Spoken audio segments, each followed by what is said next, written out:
రైతాంగ సాయుధ పోరాట వారోత్సవాల సభని మనం రాజు నారాయణ రెడ్డి గారి పేరు ఉన్నటువంటి కేసీ కాలంలో మనం బహిరంగ సభ వ్యక్తుల ద్వారా మిగిలిపోతున్నటువంటి మనకి నిర్వహిస్తున్నా ఉన్నాం.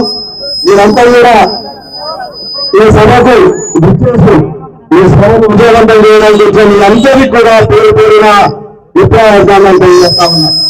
ఏదేమైనా మనకందరికీ తెలుసు ఈ తెలంగాణ రైతాంగ సాయుధ పోరాటం ఎందుకు జరిగినది. ఆ రోజు భూమి కోసం, ముక్తి కోసం, వచ్చి చాంద్రుల ముక్తి కోసం తెలంగాణలో నిజాంశ పాలనకు వ్యతిరేకంగా పోరాటం జరిగింది. ఈ రోజు ఈ 75 సంవత్సరాల ఈ రక్త చరిత్ర 75 సంవత్సరాల ఎత్తులపై కూడా ఈ రోజు వరకు కూడా మనకు భూమి సమస్య పరిష్కారం కాదు. ఎక్కడ కూడా ఆ రోజు భూమి కోసం ఎంత జరిగింది. తెలంగాణ రైతాంగ సాయుధ పోరాటం ప్రధాన విధంగా భూమి కోసం ఈ రోజు వరకు కూడా 75 సంవత్సరాలైనా 75 సంవత్సరాలు మన స్వతంత్ర వచ్చినప్పటి కూడా ఈ రోజు వరకు కూడా పేదవాళ్ళు పిల్లలు రావలేదు. ఉండడానికి పిల్లలు అంటే ఈ పాలకులు ఏదైనా పరిపాలన చేస్తే ఒకసారి మనం అందరం ఆలోచన చేయాలి.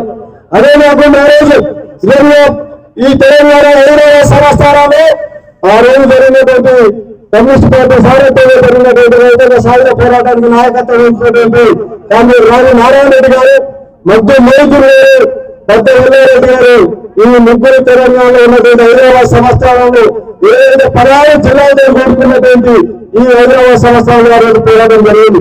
1947 సెప్టెంబర్ 11న నిజంగా సాయుధ పోరాటానికి పిలుపునిచ్చారు. ఏమైనా ఉంటాం ఈ భారతదేశానికి స్వాతంత్రం 1947 ఆగస్టు 15 స్వాతంత్రం వస్తే మన తెలంగాణ 5వ సంవత్సరానికి 1948 సెప్టెంబర్ 17 ఈ రోజు మనకు స్వాతంత్రం వచ్చింది.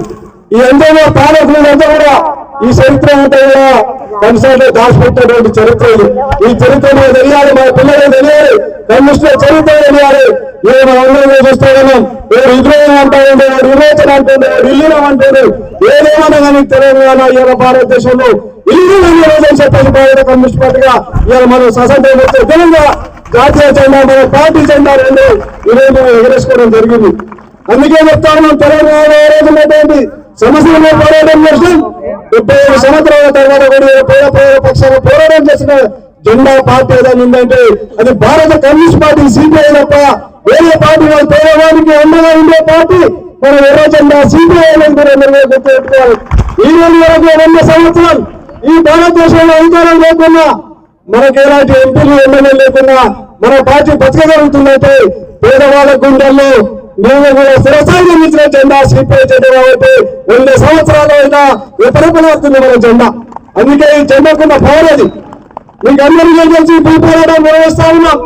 ఈ భూ పోరాటం మనం దేని నిర్వహిస్తా ఉన్నాం.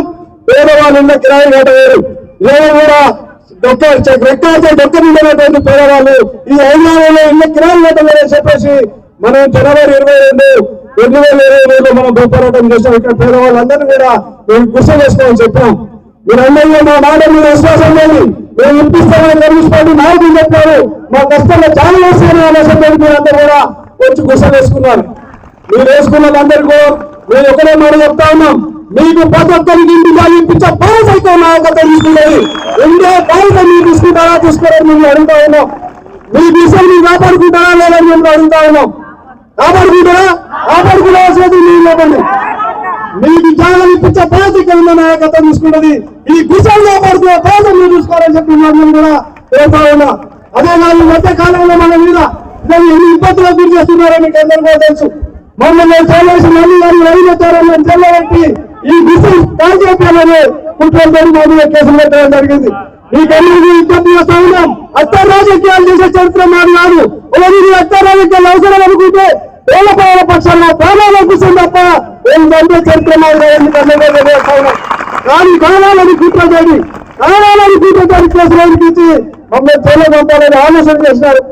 మేము జైల్లో పోయిన తర్వాత ఈ గుసలు వచ్చేసి ఈ గుసలు ఇక్కడ తీసేస్తాన ఆలోచనతో కుట్రలు చేసినారు. ఏదేమైనా పోలీసు వ్యవస్థ నేను చెప్తాను, పోలీసు వ్యవస్థ చేస్తా ఉన్నా. నేను మొత్తం టోటల్ ఎంక్వైరీ చేసి నేను రవీంద్రచారికి యాదరెడ్డికి అక్కతో ఎలాంటి సంబంధం లేదని చెప్పినా ఈ రోజు కూడా మేము కుట్రలు చేస్తాము. ఈ రోజు కూడా మేము కుట్రలు జరుగుతా ఉన్నాయి. కొంతమంది ప్రజలు కుట్రలు చేస్తారు. ఆ దొంగలకు ఒక ఎత్తు చేస్తున్నా ఇంకా మేము బతుకుండగా ఈ దాగలో మీరు కాలు వేస్తున్నారు. అది దాచిపెట్టుకోవాలని చెప్తా ఉన్నాం. నేను బతుకున్న తర్వాత నీ ఆటలు ఆడడం తప్ప నేను బతుకున్నంత రోజు నీకు ఈ ఆటలు తాగడం చెప్పి హెచ్చరిక చేస్తా ఉన్నాం. ఇలానే ప్రేమకు ప్రాణాలు కూడా సిద్ధంగా ఉన్నటువంటి నాయకత్వం ఇక్కడ ఉంది. కానీ కావాలని కుట్రలేదు. ఏదైనా 13 కోట్లు తీసుకున్నామంటే స్వామి దగ్గర మీ కుశల దగ్గర ఒక్కొక్క కుశల దగ్గర 40,000 రూపాయలు తీసుకుంటామని చెప్పేసి తప్పుడు ఆరోపణ చేసిన రాష్ట్రపతికి ఒక 4 పేజీల లెటర్ ధన్యవాదాలు తల్లి కొట్టాలని అవకాశం అడుగుతా ఉన్నా. ఈరోజు ప్రజల బుద్ధి చెప్పాలని అవుతాను అడుగుతా ఉన్నా. మేము తప్పు చేస్తే మేము ముక్కు నేలని చెప్తా ఉన్నాం. మీ దగ్గర 10 రూపాయలు తీసుకున్న చరిత్ర మాదుందని అడుగుతా ఉన్నా. వేడిగా అడుగుతా ఉన్నా. మేము ఒకటే కోరుకున్నాం, ఈ పేదవాళ్ళందరూ కూడా అడ్డదండలు మాకు ఉంటే వీళ్ళ ఆశీర్వాదాలు ఉంటే మేము ఎప్పటి కూడా స్థిరత కూడా వీళ్ళందరూ కూడా ఇలా జాగ్రత్త ఆలోచన పోరాటం చేస్తున్నాం తప్ప డబ్బుల కోసం కాదు.